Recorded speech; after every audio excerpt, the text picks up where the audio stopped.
It's now time for section 8.2, L'Hopital's rule. L'Hopital's rule is, again, an application, like the rest of the things in this chapter, of using a derivative.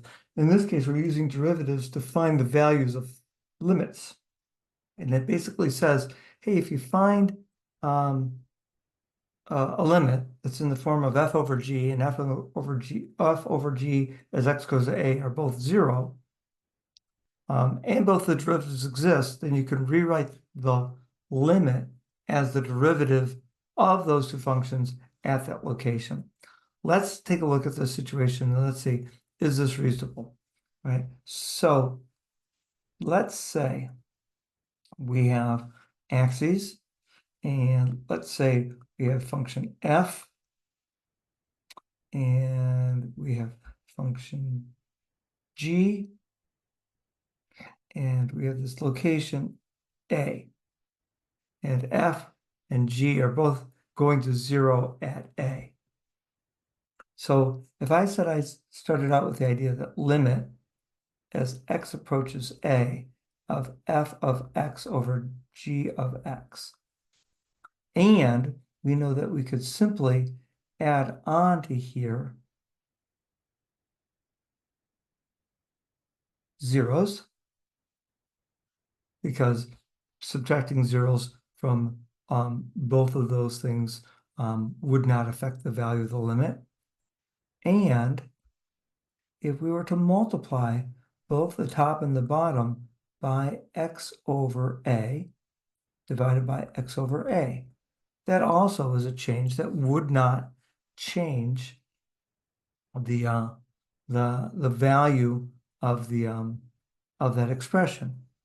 Is making a little distribution then is that this is x over x approaches a of f of x minus 0 over x minus a all over g of x minus 0 over x minus a.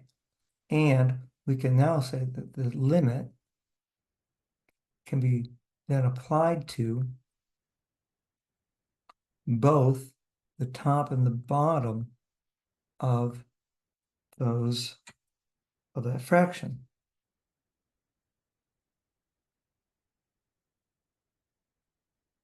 Right? And what do we see here? Well, that is the definition of the value of the definition of the derivative of f at a, as long as f of x is equal to 0 at a, which it is. And this is the definition of the derivative of g at a, as long as g approaches 0 at a. So there's our quick little proof, right? So let's assume now that L'Hopital's rule is in place. Let's see if we can find the limit of this graphically, which means I'm going to use the calculator, and then we'll use L'Hopital's rule to confirm it. Right? So let's switch over to the calculator.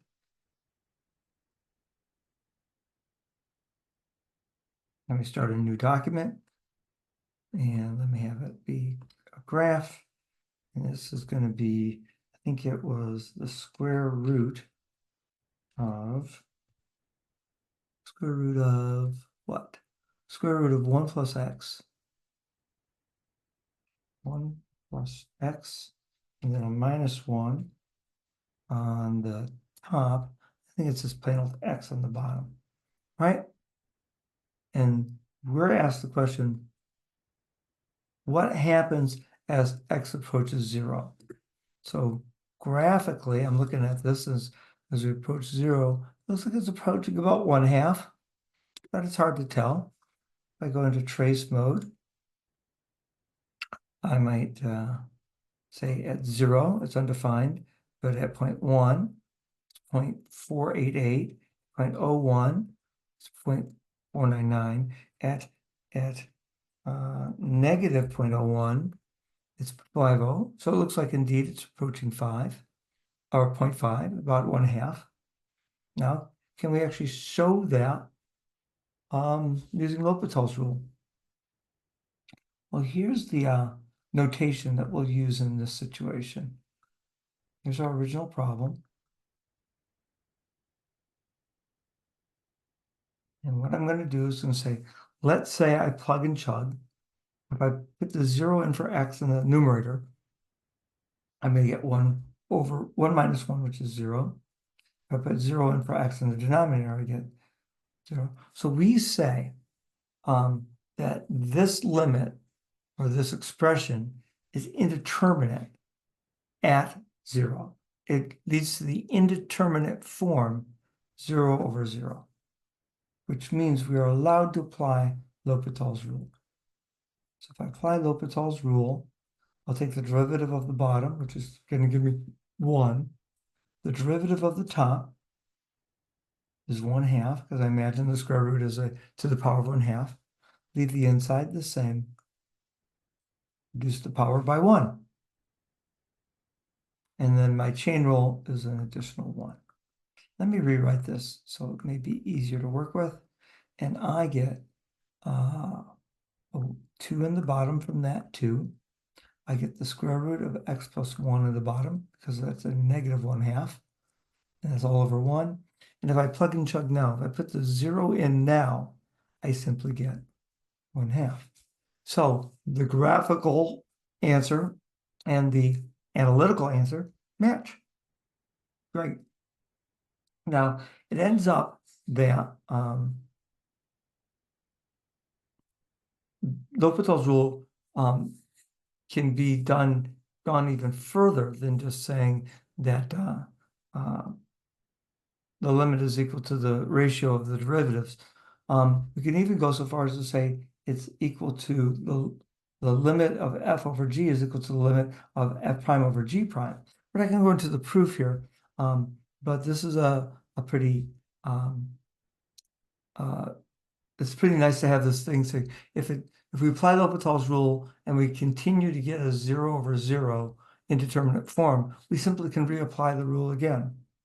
So for example, in this first one, we'll say, if I plug and chug, sine of 0 is 0, and plug and chug on the bottom, when x is 0, it's 0. It's indeterminate in the form of 0 over 0. So let's go ahead and say then the limit of the derivative of sine, which is cosine, over the derivative of x, which is 1.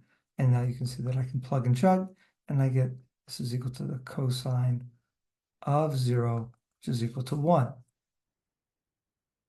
Or in this next problem, maybe I think this is the one where we do it multiple times. If I try plugging and chugging, I get 1 minus 1 minus 0. So the top definitely evaluates to 0, and the bottom evaluates to 0, giving me permission to apply L'Hopital's rule. And so I will do the derivative of the top at 1/2 x plus 1 to the negative 1/2. There's one part. Derivative of negative 1 is 0. Derivative of negative x over 2 is negative 1/2. And this is going to be all over 2x. I don't like this form very much. Let's clean this up a little bit. I can bring these 2's, factor them out, bring them below. I'm going to get 4x if I do that. And that leaves me 1 over the square root of x plus 1 minus 1 on the top. Oh, make sure I get good form here. And this is the limit as x approaches 0. Now, if I plug and chug right now, I get 0 over 0 again. What I think I'm going to do, because I don't like fractions within fractions, I think I'm going to multiply square root of 1 plus x on both top and bottom. And then if I do that, I will no longer have a fraction within a fraction. I will have 1 minus square root of 1 plus x over 4x square root of 1 plus x.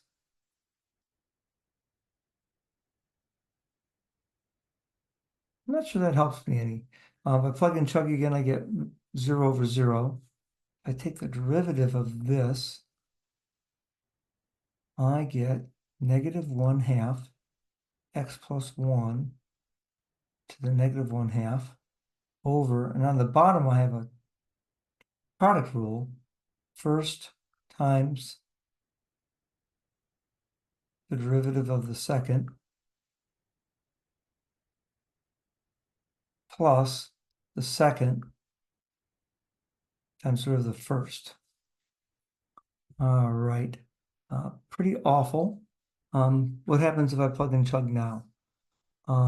If I plug in chug now, 0 goes into the top, and I get 1 to the negative 1/2 power. I simply get a negative 1/2 on the top.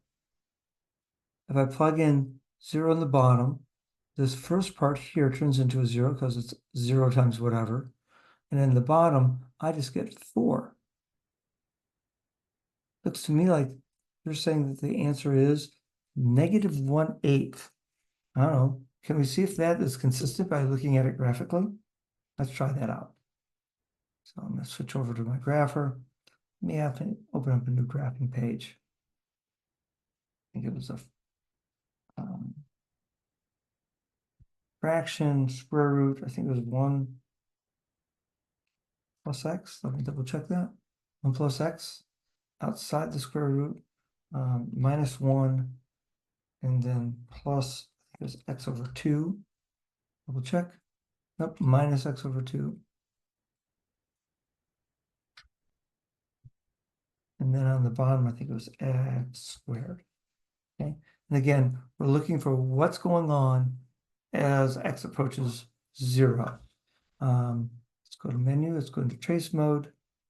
And let's see, it's undefined at 0, not a surprise, but at 1/10, at negative 1/100th, you can see we're getting numbers around negative 1.25, which is 1/8 in decimal form. So, yep, looks like we're okay there. Now, we talked about 0 over 0 being what's called an indeterminate form, but there are other indeterminate forms. So, for example, infinity over infinity is an indeterminate form. 0 times infinity is an indeterminate form.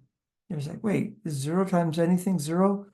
Remember, we're talking about approaching 0 and approaching infinity, and we don't know whether this is going to 0 faster than this is getting big and big and big. Infinity minus infinities is indeterminate because there are different sizes of infinities. So we are going to say, well, all these are indeterminate forms. Only the forms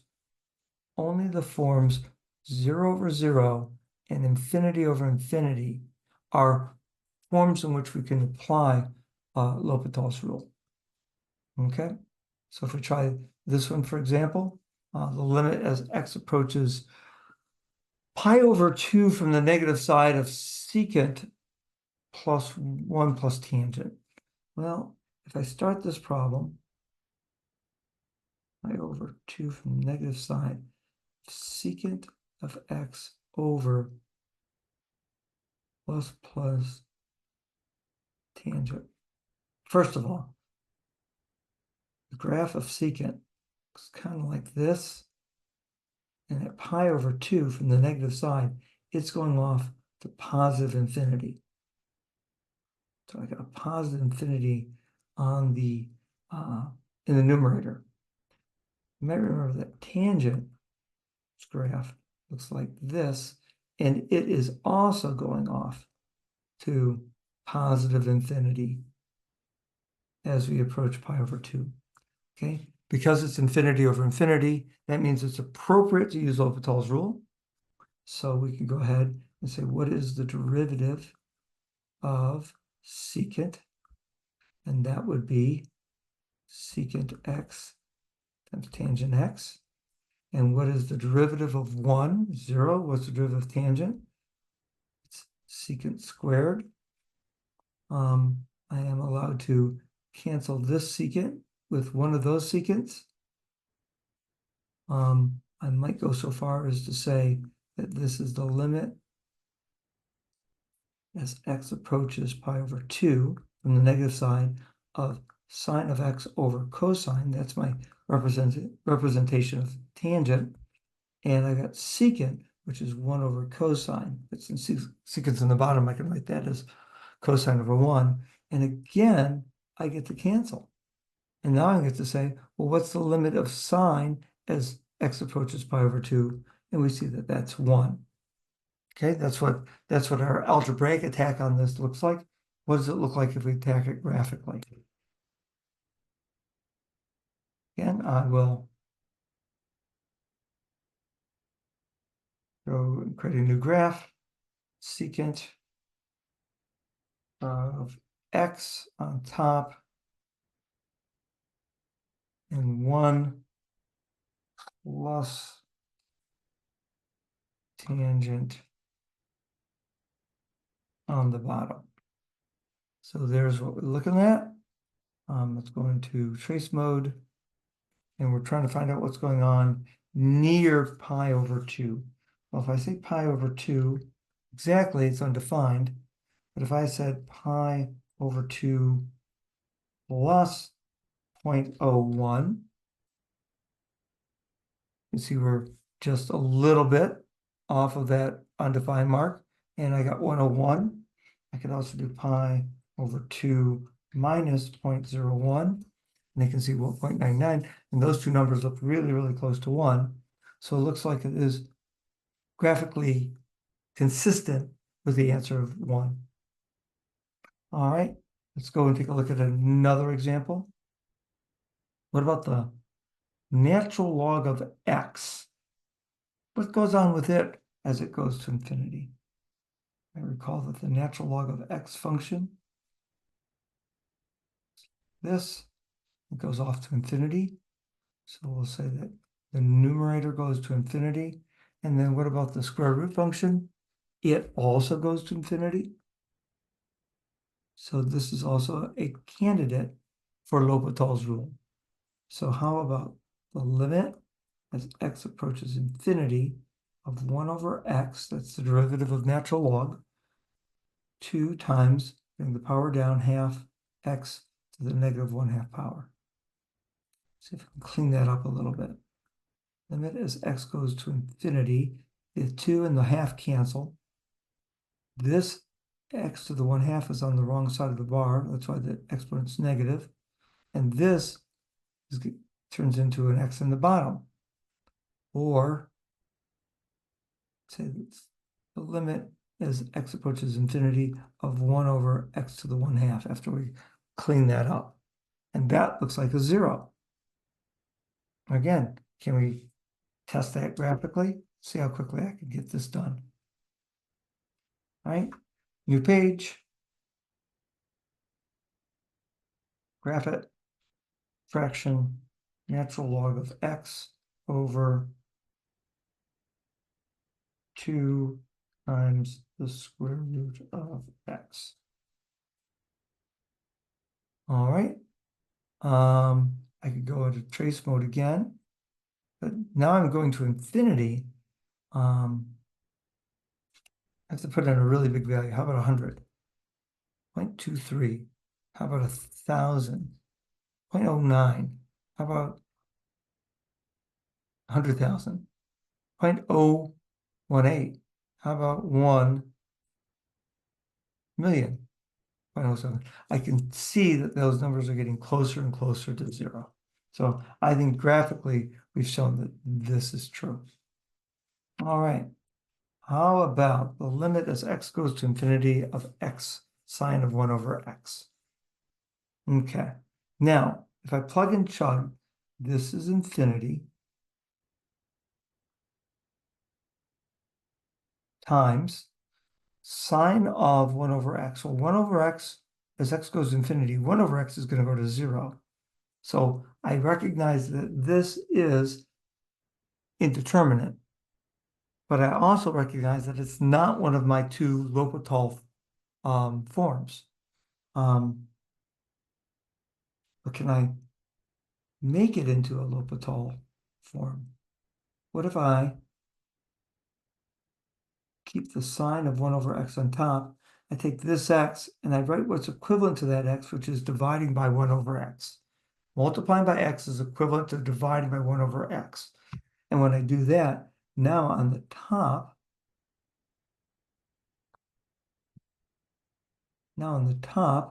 I get that this is 0, and on the bottom I get 0. So now it's in a form in which I can apply L'Hopital's rule. So the derivative of sine of 1 over x is cosine, take the derivative of the outside, leave the inside the same, and I multiply this by the derivative of 1 over x, which is negative 1 over x squared. On the bottom, also negative 1 over x squared. Now, if I did that too fast, quick reminder that 1 over x is equivalent to taking the derivative of x to the negative 1, bring the power down, reduce the power by 1, negative 1 over x squared. That's how I'm doing that so fast. Now, do we notice that those can cancel? And now what it comes down to is what is the limit of cosine of 1 over x as x goes to infinity? Well, 1 over x goes to 0, cosine of 0 is 1. So we have been able to find that particular limit. In this next one, let's see. What do I have? I have 1 over the natural log of x as x approaches 1. What does the natural log of x function look like? It's like this, and it crosses right at 1. So at 1, natural log is 0. So this is like a 1 over 0 situation. Okay, now if you have a finite top and a bottom that's going to 0, this is equivalent of an infinity. This is also 1 over, it's approaching 0. This is infinity minus infinity. Again, it was on our list of indeterminate forms, but this form is not in a form in which we can apply L'Hopital's rule yet. So how can we do that? Well, maybe we can manipulate this, maybe by creating a common denominator of natural log of x times x minus 1. In order to do that, I would get an x minus 1 on top here and a minus natural log on the other side. Now when I apply L'Hopital's rule, on the bottom, I get a 0.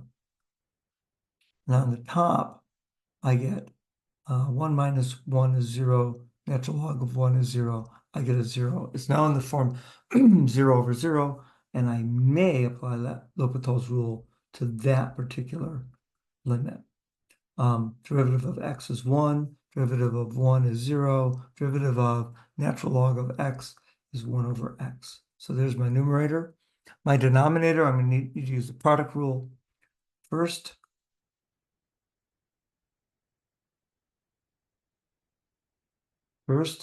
times the derivative of the top.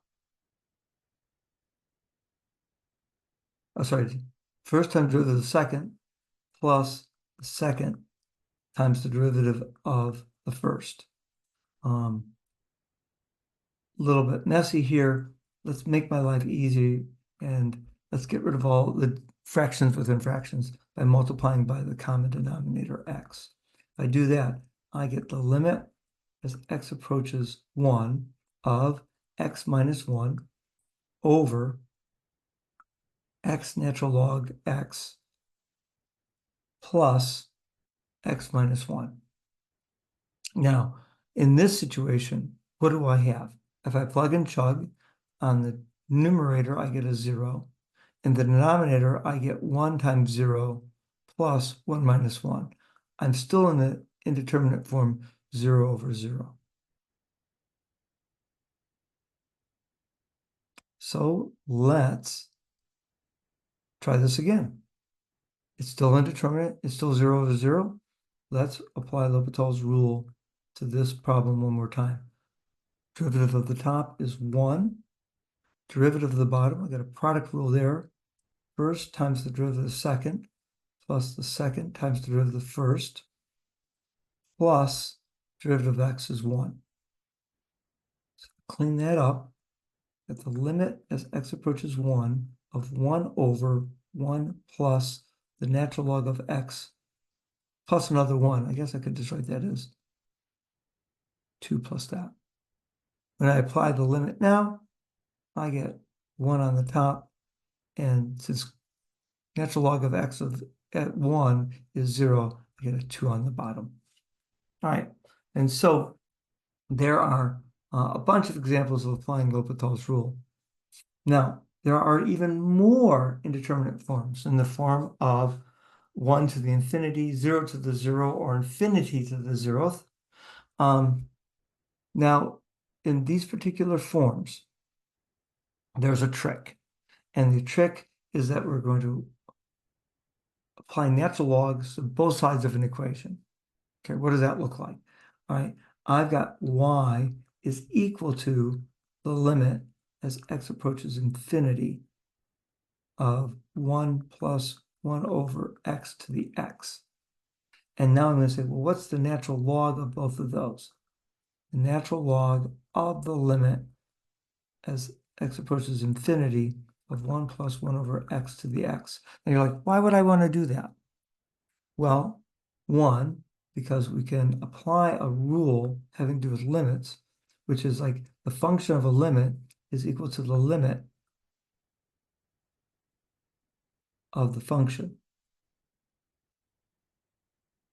And you're like, well, why would I care to do that? Well, you care to do that because the natural log of something to a power allows you to bring that exponent down.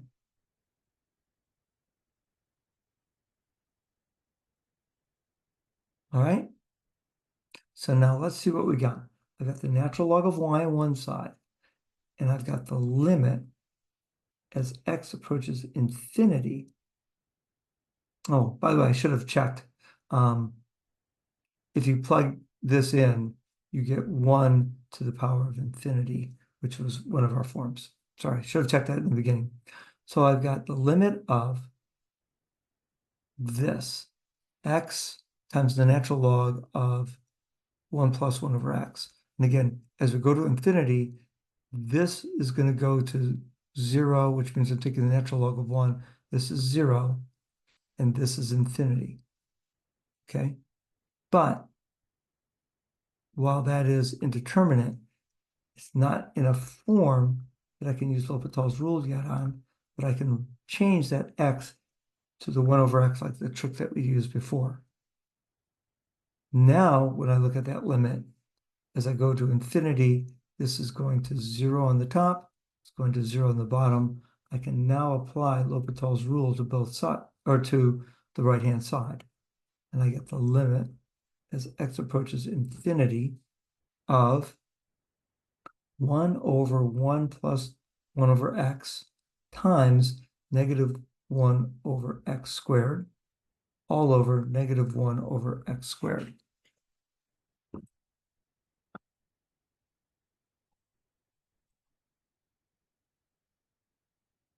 And if you recognize that from an earlier problem, good for you. Those two cancel. So now what do we have? We have the limit. Now let me do this over here. The limit as x approaches infinity of 1 over 1 plus 1 over x. And as I go to infinity, this 1 over x turns into a 0. This is equal to 1. So let me summarize. The natural log of y is equal to 1. Well, I didn't want to find out what the natural log of y is. I want to find out what y is. So let me solve y by putting both of those to the power v. Y is equal to e. So this limit is equal to e. More than this limit is equal to e, this is literally the definition of e. How about that? All right, a couple more to do. How about the limit as x approaches 0 of x over x? Again, same trick. Y is equal to the limit as x approaches 0 of x to the x. You can, by the way, you can see this is indeterminate in the form of 0 to the 0th. Natural log both sides. And I'm just going to skip a step here. This is going to become the limit as x approaches 0 of the natural log of x to the x. But that ends up becoming the limit as x approaches 0 from the positive side of x times natural log x. Again, this is all equal to the natural log of y. Is this indeterminate? Well, if I plug in chug right now, I get 0 times negative infinity. Indeterminate, but not in a form in which we can apply L'Hopital's rule. But you know the trick already. Limit as x approaches 0 from the positive side of the natural log of x over 1 over x. Now as I go to 0, I've got a infinity on top, and I've got an infinity infinity on the bottom. So natural log of y, apply L'Hopital's rule. So 1 over x over negative 1 over x squared. Let's clean that up. X1 plus. So it's 1 over x times negative 1 over x squared. And what do we get? That's the limit as x approaches 0, essentially of x, negative x, which is equal to 0.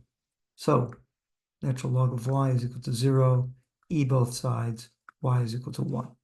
So this limit is equal to 1. Okay, here we go. One last example. This is in the form of infinity to the 0th power, which is indeterminate. So y is equal to the limit as x goes to infinity of x over 1 over x. Let's take the natural log of both sides.